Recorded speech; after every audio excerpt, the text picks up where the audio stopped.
Harvey Smith, the Executive Creative Director for BlackSite.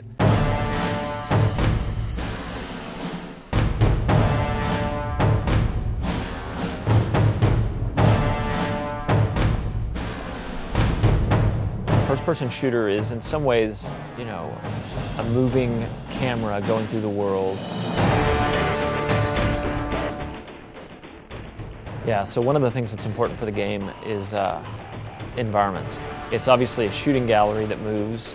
It's obviously a bunch of interesting game mechanics. How does this weapon function? How does that weapon function? What does this enemy do? How do those things interact with the environmental objects? All those things working together as a complementary system we call the gameplay ecology. On top of all that, the environments have to be beautiful. And so Pete Franco is our art director and Brian Hagan is our lead concept guy, and they're constantly working with me as the executive creative director to get right the tone, the mood, the feel of the environment, the vibe, if you will.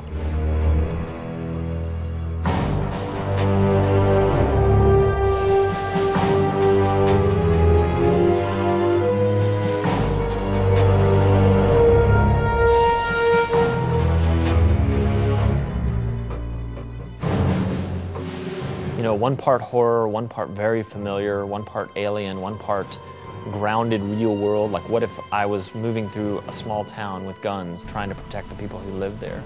Little details are important to fictional cohesion. The fact in a game that if you miss your target, you might hit a trash can and spill it out onto the streets. You know, leaping over chain link fences in a series of suburban backyards with broken toys lying in the yard. Those things are all important to our tone and vibe.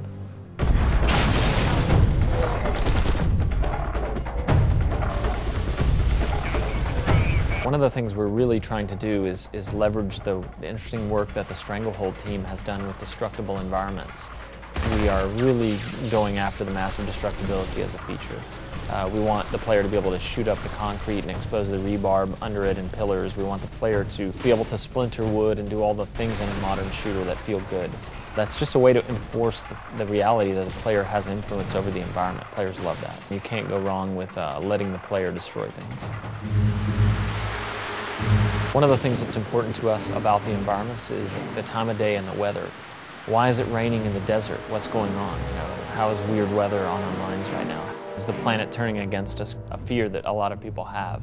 What if we're wrong? What if there really is a big crisis going on right now? On top of everything else in the environment, nailing the small town feel, we're interested in what time of the day is it, how does that influence the mood, and what's the weather like? The environments are super pivotal to creating the right mood. There's a classic phrase from fantasy and science fiction, which is moving from the familiar to the unfamiliar. There's just something more interesting about using familiar and unfamiliar elements combined together like that.